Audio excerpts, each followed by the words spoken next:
Jesus. He is telling he will be like Jonah, and you are telling that he was unlike Jonah. So either he was lying, bluffing, deceiving the people, or you have misunderstood. The sign of Jonah, you have to go to the book of Jonah. But it's a bit difficult. You see, the book of Jonah in the Bible is only one page. In 1,000 pages, to find that one page is difficult. You know, to look for that one page in 1,000 pages, it is difficult. But you don't have to go there. If you went to Sunday school, little children, they know the story of Jonah. Jonah and the whale. Everybody knows. The Jewish child knows. The Christian child knows. The Muslim child knows. Everybody knows Jonah and the whale. I'm asking the question, when they threw Jonah into the sea, was he dead or was he alive? Thank you, thank you, thank you.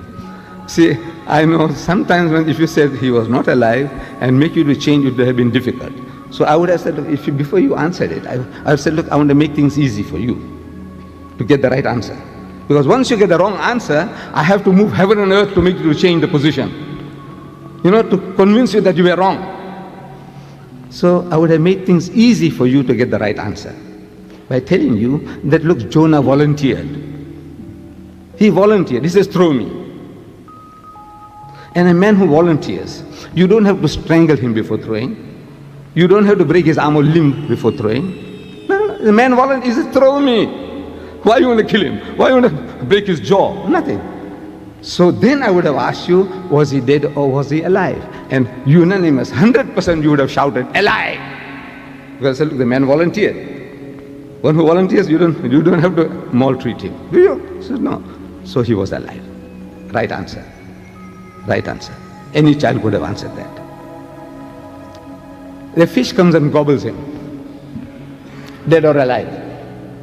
Alive. Let me hear again from you all. Alive. Yes, yes.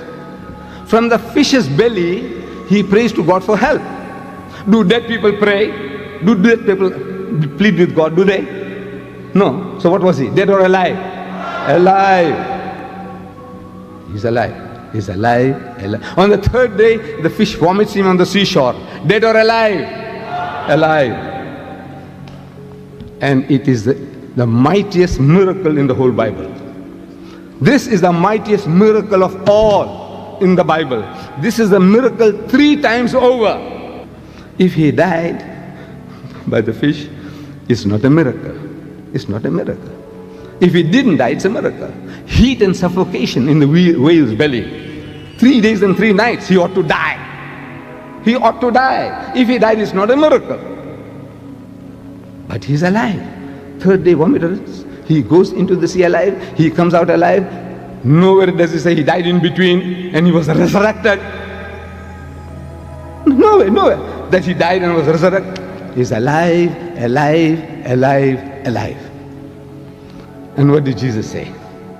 He said, for as Jonah was, so shall the Son of Man be. The miracle of Jonah is that he is alive 3 times over. When we expect him to be dead. When we expect the man to be dead, he's alive, he's alive, he's alive. Jesus, he said, my miracle is the miracle of Jonah. Now, I'm asking the Christians that Jonah was alive for 3 days and 3 nights in the whale's belly. Everybody's agreed. And I'm asking the Christian that Jesus, for the same period of time, was he dead or was he alive? According to your church. According to your church, according to the 1,500,000,000 Christians, according to you and me, Jonah was alive for 3 days and 3 nights, and Jesus for 3 days and 3 nights, was he dead or was he alive? Dead. He was dead for 3 days and 3 nights. I am asking the Englishman, please, sir, tell me in your language,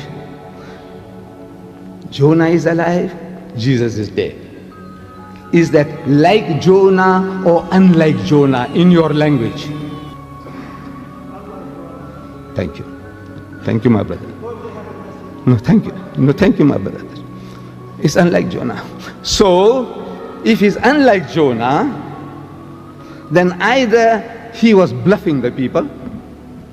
No, it's Jesus. He is telling he will be like Jonah, and you are telling that he was unlike Jonah. So either he was lying, bluffing, deceiving the people, or you have misunderstood. One of the two. Either he was lying, he was bluffing his way through, or you have misunderstood. Tell me, which is it? Either he was lying, or you have misunderstood. I would say he was not lying. I can't believe that this mighty messenger of God, Jesus Christ, who occupies such a high position in the house of Islam, that he is one of the mightiest messengers of God, we believe. Jesus. We believe in his miraculous birth, which many modern day Christians, including the bishops of the Anglican Church, they don't believe today, but we believe that Jesus Christ was born without a human father. Miracle of God's creation. We believe that he was the Messiah, translated Christ. We believe he gave life back to the dead, bi-iznillah, by Allah's permission. And he healed those born blind and the lepers by Allah's permission. Can't you see? This is our attitude towards this mighty messenger of God. And this mighty messenger of God, Jesus Christ, I don't know if I tell you that his name occurs in this book of mine, our book, the Quran, 500% more time than the name Muhammad. Did you know that? You Muslims, do you know that the name Jesus occurs in our book 500% more times than the name Muhammad? Did you know that? Did you know that? Not likely. 500% more times.